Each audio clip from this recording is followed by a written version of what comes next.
started doing it a month ago. But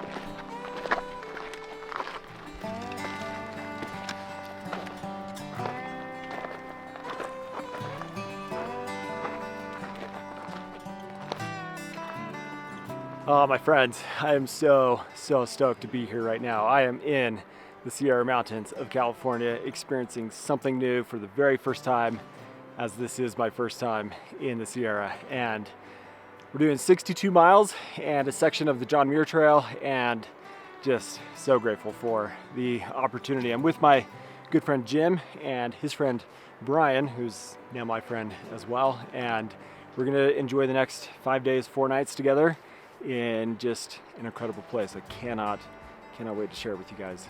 So we're about 2 miles in or so right now on the trail, and already being greeted with amazing views, and I'm just excited. So let's enjoy it together. Thanks for being here. Here comes Jim. And if you're new to the channel, meet my good friend Jim. whoa. He and Brian put this route together, and I'm super grateful for it. And it's nice to be on another trip with Jim. We were saying, it's been 2 years? 2 years. 2 years. Too long. No, 3 years. 3 years, yeah. 3 years. Holy cow. November of 2022, we did Coyote Gulch together, and now I'm in his backyard. Let's do it.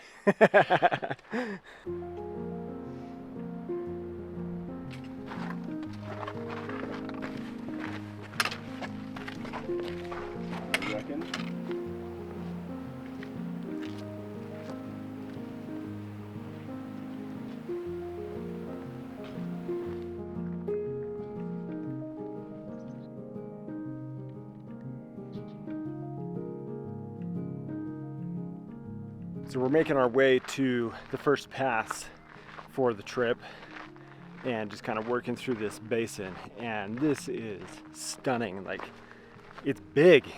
It's just so much space, and I'm loving it. It's a new experience.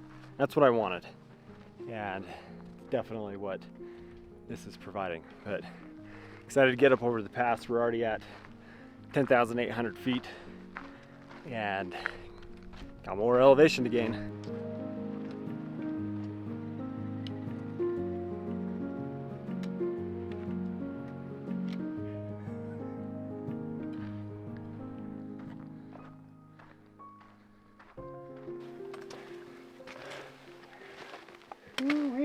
Making our way up the base of the pass now. This is Paiute Pass, and just shy of 12,000 feet. Looking forward to getting over the first pass of the trip and celebrating some downhill. It's not actually too bad at this point. Obviously we're over 11,000 feet. It's tiring. It feels hard, but that's backpacking. That's what you do. Come out and try hard things, push yourself. We're not at type 2 fun yet, but it's close. Here's the pass right there. There was somebody standing up on top just a minute ago, but it's not the craziest looking pass I've been over.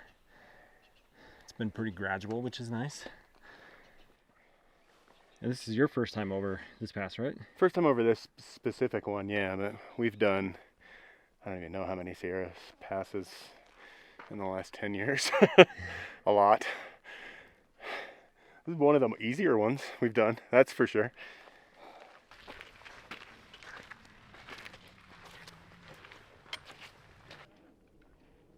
Wow, what a phenomenal basin down through here. Just enjoying this view from right here before I make it up over the pass here and look over the other side. But just grateful to be here.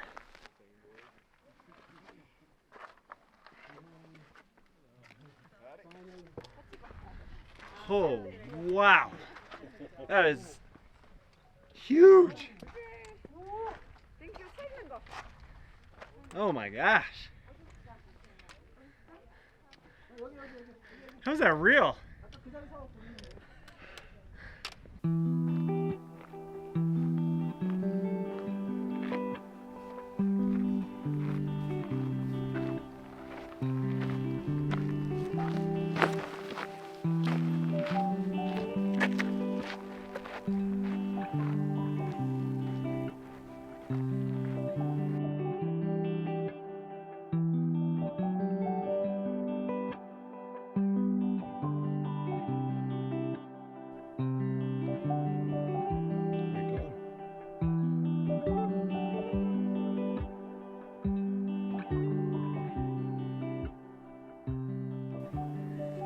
That is just stunning. So beautiful. This is incredible. Just absolutely amazing. And we're only 6.5 miles in of the 62 miles, and it just keeps delivering this early on. I'm amazed. But now the business is what starts. Oh, how you doing, Jim? Good. You're live? Yeah, feeling some altitude. Yeah, we're at 11.6. So it's getting up there. We've got to go to 12.3. So here we go. Okay, we're headed up over that, which is 12,300 feet. Currently at 11.5. That's decent. Right, Jim? Yeah, I'm good. I just move very slowly through this kind of crap. This is not my favorite terrain. This is tough travel. Just working through this big boulder field, trying to get up over there, and there's just smoke from fires in the area filling in the basin here. It's just nasty. But this is tough. It's hard hiking.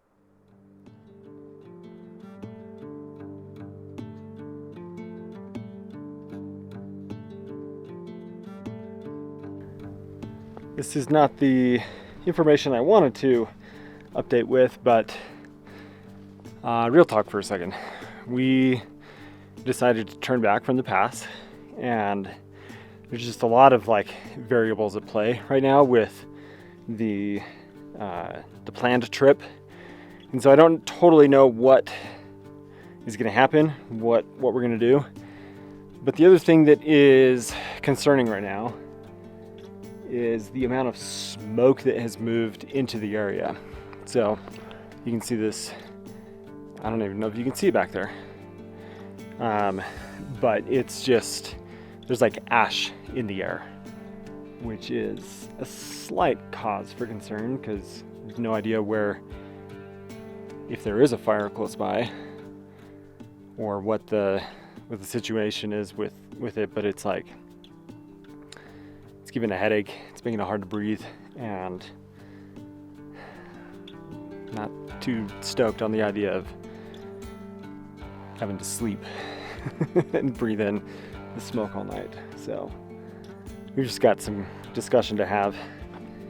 It is 5 o'clock, and so I guess I'll keep you updated and let you know what we decide once we get to a better spot of being able to make that decision.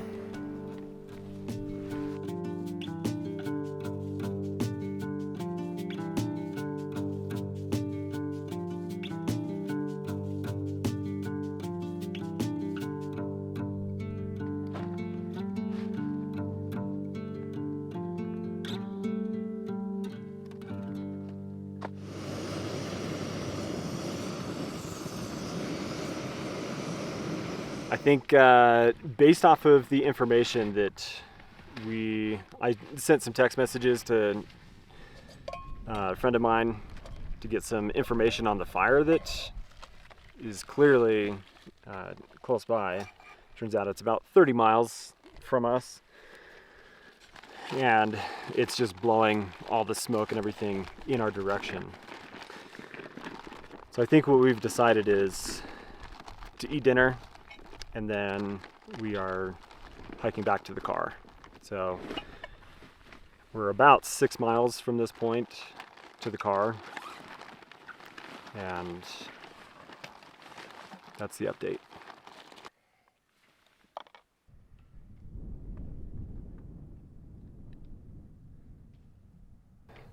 Well, we're making the call.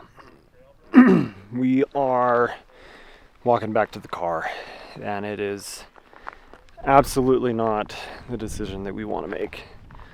But I think just for the sake of not making ourselves sick and not spending a night in this nasty smoke as much as we can. It's like raining ash. And yeah, obviously just like not good on the lungs. So it's a bummer. I don't really have much else to say beyond that. Like, just trying to make the best of the situation, but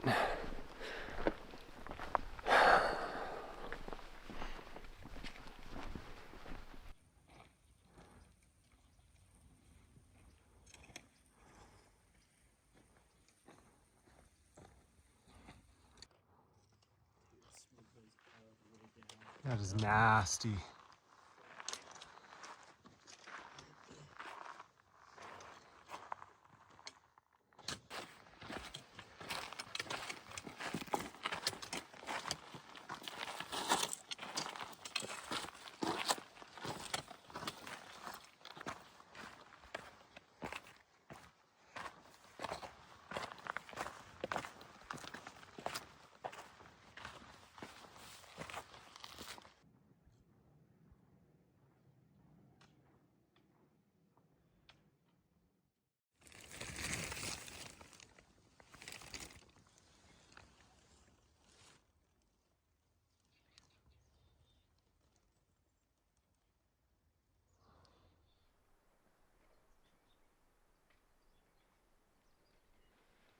Well, good morning from Paiute Lake.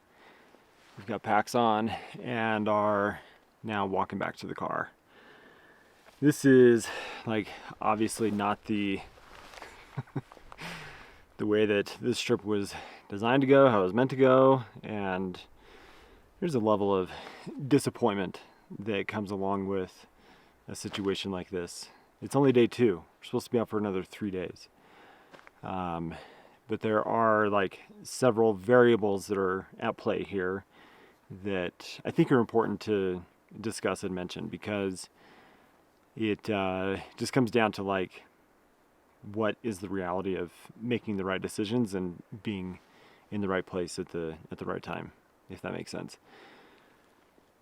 The air right now has cleared out pretty good, which is like discouraging, because it's like, oh, well, the smoke's gone, now we're good to go. But I think that can be hard to like gauge potentially what the weather patterns are going to be like and where the smoke might come back. Because if we had decided last night to stay put where we were at, kind of at the base of the pass, and then this morning start working up over the pass, then we're committed to like 50 miles of walking to the car. Like, there was no other option. So if that fire had moved in and really became even worse and just like socked us in, that just becomes a health issue. And already this morning, having been like super dry throat, my lungs are kind of hurting, and just not stoked on that. So if the fire was not a variable, then I think us pushing over the pass this morning would have been the choice. But the fire obviously creates a crux and creates an issue. So I don't know. It's just like not a fun situation to be in, and all of us are pretty bummed and annoyed and like frustrated by what the outcome of this is.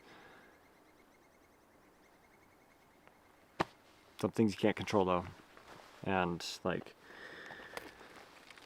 I don't know how to like make it awesome or make it cool or like fix the situation. It's the nature of what took place. So yeah.